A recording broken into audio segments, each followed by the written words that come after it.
Bonjour à tous, amis pronostiqueurs, c'est Kink. Alors je m'excuse pour ma voix qui est un peu enrouée. J'étais un peu grippé en début de semaine, donc ma voix se remet quelque peu. Alors ce week-end, il y a un pactole d'1 million d'euros qui est proposé, l'Autofoot 15. Pour cette grille, je vais faire un jeu d'un montant de 48 euros qui représente un triple et 4 doubles. Alors c'est une somme qui peut être un peu chère à jouer. Restez bien jusqu'à la fin de la vidéo, je vais vous montrer comment vous pouvez jouer la grille que je vais vous présenter d'une valeur de 48 euros pour une somme bien inférieure, tout en conservant donc toutes les croix du jeu que je vais proposer pour un budget nettement moins cher. Restez bien jusqu'à la fin de la vidéo. Aussi, je t'invite à t'abonner si ce n'est pas encore fait pour recevoir les prochaines vidéos des pronostics et analyses des grilles l'autofoot à venir et de laisser un like de soutien. C'est parti, on entame avec le premier match Marseille-Lyon. Marseille 2e, Lyon 8e. En s'imposant face aux Rémois le week-end dernier, les Phocéens ont conforté leur place de dauphin en conservant les 6 points d'avance sur leurs poursuivants rennais. Dans un match assez terne dans l'ensemble, l'OM a su faire la différence contre les Champenois en gagnant 1-0. Les Marseillais ont joué ce jeudi la demi-finale allée de la Ligue Europa Conférence contre Feyenoord, un match de haute intensité dans une atmosphère de folie à Rotterdam, riche en buts, mais qu'ils ont malheureusement perdu sur le score de 3-2. Les Gaunes se sont imposés sur un large score, 5-2 contre les Montpelliérains. Ils ont été inquiétés dans la rencontre quand ils ont été rejoints au score en première mi-temps à 2 partout alors qu'ils menaient 2-0. Mais ils ont trouvé les ressources pour dérouler en seconde période. Les Rhodaniens sont assez éloignés du barragiste potentiel à la Ligue Europa Conférence avec 5 points de retard. Toutefois, cet objectif reste possible à atteindre. On le dit chaque semaine, les Marseillais ont un rythme soutenu avec l'accumulation des matchs tous les 3-4 jours en combinant la Coupe d'Europe avec la Ligue Europa Conférence et les matchs de championnat qui sont enchaînés sur 3-4 jours. Ce rythme très soutenu va avoir à un moment donné un impact sur l'état de forme des Marseillais. D'autant que les Marseillais ont disputé ce jeudi la demi-finale allée de la Ligue Europa Conférence, un match dans lequel ils ont dépensé beaucoup d'énergie et ils vont vouloir être opérationnels jeudi prochain pour effectuer le match retour, espérer se qualifier pour la finale de la Ligue Europa Conférence. Alors on peut penser que Sampaoli va laisser des joueurs cadres au repos ou alors que les joueurs vont se ménager au vu de la demi-finale retour. C'est une rencontre OM-OL entre deux clubs rivaux, c'est le choc des Olympiques. Donc les deux voudront se donner à fond et auront à cœur d'obtenir la victoire. Cependant, les Lyonnais auront plus de fraîcheur dans ce match. Je pense pas qu'ils vont perdre cette rencontre et aussi pour les arguments que j'ai exposés un peu plus tôt. Donc pour ce pronostic, je vais partir sur Lyon ou match nul. Bordeaux-Nice. Bordeaux 19e, Nice 5e. Les Aiglons ont remporté une victoire laborieuse à domicile contre les Troyens grâce à un but inscrit dans les arrêts de jeu de la rencontre à la 94e minute. Alors c'était une victoire d'une courte tête qui dénote de leur deuxième partie de saison fastidieuse pour gagner des matchs. Néanmoins, les Niçois restent compétitifs pour décrocher une place européenne à la fin de la saison. Alors, les Girondins se sont inclinés à la Beaujoire face aux Nantais sur le score de 5-3. De nouveau, une avalanche de buts concédée par les Girondins, qui prouvent encore leur niveau nullissime dans le secteur défensif. Ils comptent désormais 84 buts encaissés et c'est donc la pire défense en Europe. Pourtant, les Girondins sont assez efficaces en attaque, mais ils encaissent bien plus de buts. Alors avec cette nouvelle défaite, et surtout par rapport à la physionomie du match, il devient de plus en plus difficile d'imaginer les Girondins se maintenir en Ligue 1 à la fin de la saison. Alors on avait un premier signe il y a 10 jours contre les Verts, quand ils ont été tenus en échec sur le score de 2 buts partout. Ils avaient mené de 2 buts et ils se sont fait rejoindre. Et cette fois-ci, contre les Canaries, ils avaient mené 2-0 rapidement dans la rencontre, et puis ils ont finalement perdu cette rencontre sur un score de 5-3, sachant qu'au passage ils avaient mené 3-2, donc ils ont pris ensuite 3 buts derrière. Cependant, les Girondins peuvent encore se sauver, étant à 6 points du premier non relégable, mais je doute qu'ils y croient eux-mêmes. Alors les Niçois sont dans le top 5 du classement, talonnés par les Alsaciens qui sont à 1 point derrière eux, des Alsaciens qui ont chuté au classement à cause de leur très mauvaise opération du week-end en s'inclinant sur le terrain des Dogs. Alors concernant les enjeux pour les Girondins, c'est d'essayer de se maintenir en Ligue 1 mais par rapport à la physionomie des 2 derniers matchs, je doute qu'ils aient les ressources pour y arriver. Les Niçois veulent au moins finir dans le top 5 et pourquoi pas décrocher un ticket pour la Ligue Europa. Je ne crois pas à cette équipe de Bordeaux et je ne vois pas prendre 2 points dans cette rencontre. C'est un match à 6 points pour les Aiglons, donc je vois une nouvelle victoire des Aiglons, donc une deuxième victoire de suite, base sur Nice. Monaco-Angers, Monaco 4e, Angers 14e. Le week-end dernier, le SCO d'Angers a affronté l'équipe de Clermont. Alors les Angevins ont malmené les Auvergnats en première période pour mener à la pause sur le score de 2-0. Hélas pour eux, leur adversaire a montré un tout autre visage en seconde mi-temps en se créant de nombreuses occasions et les joueurs du SCO n'ont pas réussi à conserver leur point d'avance puisqu'ils se sont fait rejoindre et sont repartis avec le point du nul sur le score de 2-2. Les Monégasques cartonnent en championnat, ils enregistrent 6 victoires de rang, ils sont désormais en lice pour une place de barragiste pour la Ligue des Champions, ce qui était impensable il y a encore un mois. Dans leur incroyable percée, ils ont battu le Paris Saint-Germain, le Stade Rennais, l'OGC Nice, sachant que au moment où ils ont affronté les Niçois et les Rennais, c'était des concurrents directs pour la Ligue des Champions. Actuellement, ils sont classés juste derrière Rennes. Ils totalisent le même nombre de points que les Rennais, 59 points. Rennes est devant par rapport à un meilleur goal average. Donc les hommes du Rocher peuvent chercher une place dans le podium. Les Angevins dans l'ensemble ont des résultats médiocres. Ils sont sur 5 matchs sans victoire. Ils ne sont pas d'une grande sérénité. On l'a vu encore ce week-end dernier quand ils se sont fait rejoindre au score alors qu'ils menaient de 2 buts d'avance. Et autre énorme inconvénient, ils ont perdu une de leurs pièces maîtresses, Sofiane Bouffal, qui est touchée aux ischio-jambiers et devrait être forfait jusqu'à la fin de la saison. Quant aux hommes du Rocher, ils reviennent de loin, ils enchaînent les victoires et je ne vois pas le SCO enrayer leur belle dynamique de victoire. Selon moi, les Monégasques vont poursuivre leur belle course pour essayer de finir dans le podium. Donc mon pronostic, victoire de Monaco en base. Montpellier-Metz, Montpellier 12e, Metz 20e. Les Héroltais vont aborder ce match contre les Metz sans grand enjeu, avec leurs 42 points acquis, donc qui correspond au nombre de points nécessaires pour assurer potentiellement le maintien. Alors ils affichent un bilan de touristes ayant une seule victoire sur les 9 derniers matchs disputés. Alors contre les Gaunes, sur leur dernière sortie, ils ont fait quand même acte de présence durant la première période, en revenant au score après être menés de 2 buts, puis sont revenus des vestiaires, l'esprit en vacances, en concédant 3 autres buts pour s'incliner 5-2. Alors les Messins s'enfoncent encore plus dans le classement en concédant une nouvelle défaite face aux Brestois, 1-0. Il reste donc la lanterne rouge à 3 unités du premier relégable. Alors, ils ont essayé de montrer des choses contre les Brestois, de développer quelques actions, mais l'ensemble des prestations a été médiocre et ils n'ont pas été au niveau dans cette rencontre. Alors la descente en Ligue 2 semble inévitable, même si arithmétiquement ils ne sont pas encore condamnés. Alors les Héroltais, qui jouent à domicile, n'ont plus remporté le moindre succès chez eux depuis le 23 janvier. Et dès ce match, je les vois remédier à cela contre les Lorrains, que je n'imagine pas être à la hauteur des enjeux, donc de glaner des points pour essayer de se maintenir. Donc j'ai basé la victoire de Montpellier. Lorient-Reims, Lorient 15e, Reims 13e. Les Lorientais se déplacent mal. Ils viennent d'enregistrer leur 3e défaite d'affilée à l'extérieur, c'était contre les Rennais. Dans ce déplacement au Horizon Park, ils ont pris une tollée sur le score de 5-0. En revanche, à domicile, ils sont plus à l'aise actuellement, avec 2 victoires consécutives, même si, toute proportion gardée, c'était contre des adversaires directs au maintien, donc Saint-Étienne et Metz. Les Rémois ont disputé leur dernier match contre les Phocéens, qu'ils ont perdu sur une courte défaite de 1-0. C'était un match assez équilibré, avec des opportunités de part et d'autre, mais c'est le plus efficace qui l'a emporté, donc l'OM. Les 2 équipes ne sont pas encore assurées du maintien, et les Champenois y sont les plus proches avec 40 points au compteur. Les Merlus, avec 34 points, sont juste à 3 longueurs devant le premier relégable. Ils sont donc dans l'obligation de prendre le maximum de points, d'autant qu'ils sont plus performants actuellement à domicile. Toutefois, les Champenois vont vouloir glaner des points pour s'approcher du maintien ou même pouvoir l'assurer dès l'issue de cette rencontre. Cependant, dans cette rencontre, je pense que les Merlus prendront au moins un point, de surcroît parce qu'ils jouent à domicile. Mon pronostic, victoire de Lorient ou match nul. Brest-Clermont, Brest 11e, Clermont 17e.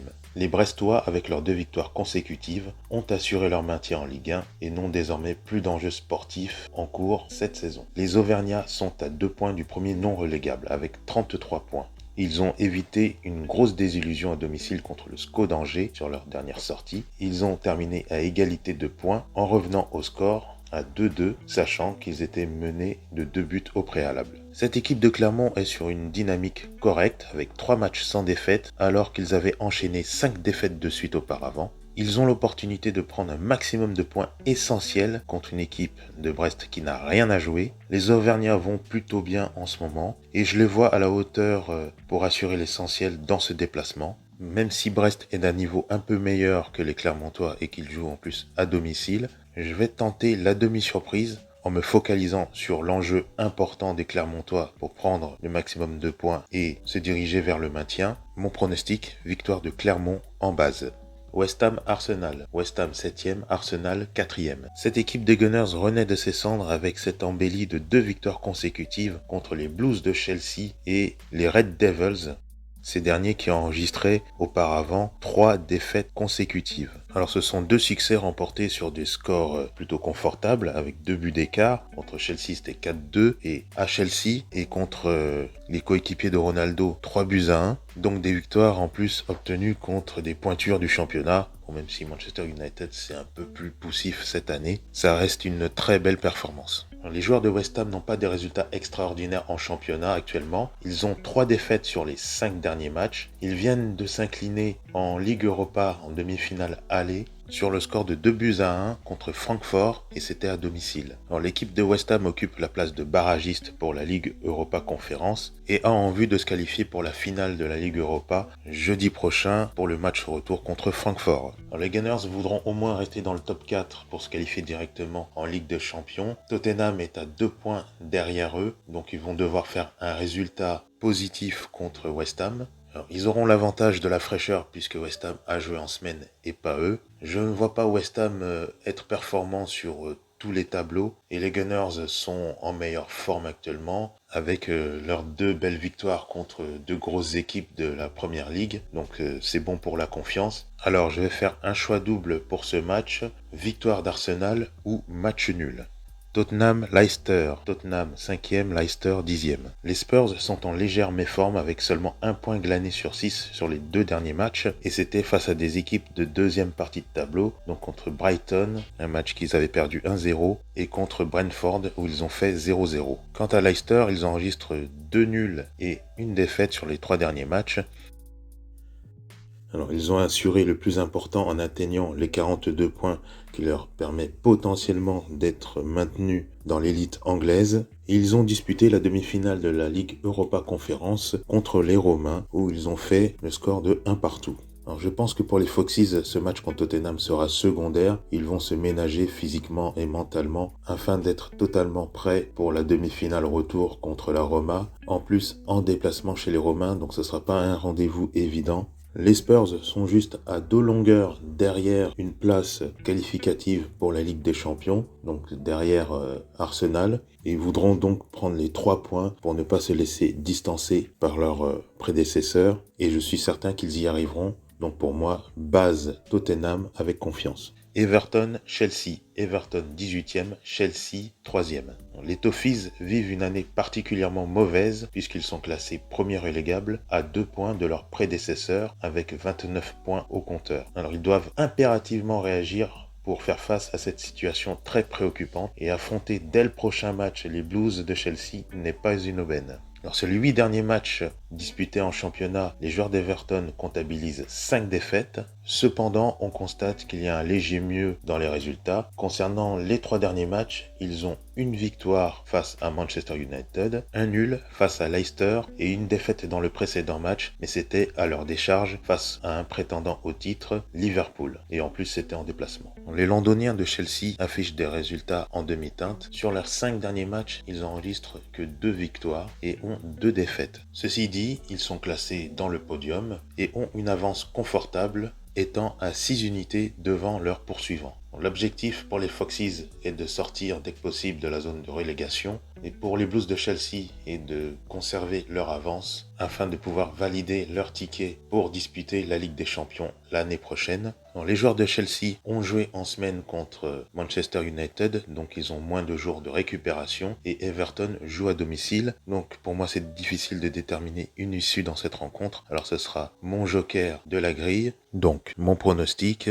ce sera un triple. On passe à Barcelone-Majorque. Barça 2e, Majorque 16e.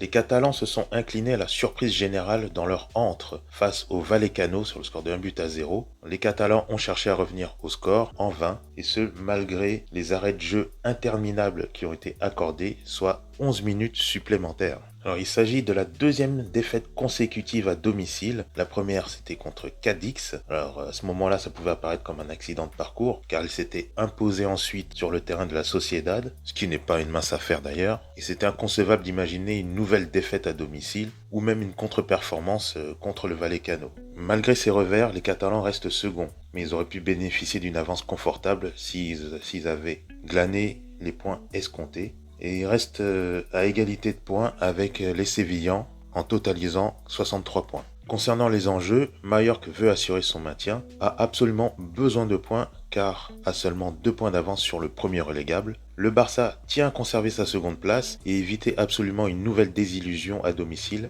au risque non seulement de se faire chipper sa seconde place par les Sévillans qu'ils avaient battus il y a peu de temps, mais aussi de se mettre ses supporters à dos. L'équipe de Majorque avait enfin retrouvé le chemin de la victoire, c'était le 2 avril contre les champions d'Espagne, l'Atlético Madrid, ayant mis fin à une série catastrophique de 7 défaites de rang. Alors on voit que l'arrivée le 24 mars du nouvel entraîneur Javier Aguirre fait du bien à l'équipe, car sur les 3 derniers matchs disputés, ils enregistrent 2 victoires. Cependant, malgré ce léger mieux, je ne pense pas que les joueurs de Majorque vont ramener un point du terrain des Catalans par rapport à tout l'argumentaire que j'ai exposé sur le Barça. Donc je vais partir sur une victoire du Barça en base. Rayo Vallecano, Real Sociedad. Vallecano 11e, Sociedad 6e. Les joueurs de Vallecano ont créé l'énorme sensation en s'imposant au Camp Nou contre les Blaugrana sur le score de 1-0. Vallecano est sur une série de 2 victoires consécutives sur des matchs disputés à l'extérieur. Ces 2 succès remportés ne sont pas sans rappeler le splendide début de saison de Vallecano qui figurait parmi le top 5 du classement durant quelques semaines. Et c'est une excellente opération ce succès au Camp Nou qui les place tout proche du maintien de cette première division de la Liga avec 40 points. Alors, la Sociedad affiche de bons résultats. Sur les 9 derniers matchs disputés, ils comptabilisent 5 victoires et ont seulement 2 défaites. Et c'était contre les très grosses cylindrées de cette Liga, à savoir le Real Madrid et dernièrement contre le Barça. Et l'objectif qui semble le plus atteignable pour la Real Sociedad est de rester en lice pour décrocher un billet pour la Ligue Europa l'année prochaine. Alors concernant mon pronostic, je vois un partage des points. Donc je vais miser sur le match nul en 7. Udinese Inter Milan. Udinese 12e, Inter Milan 2e.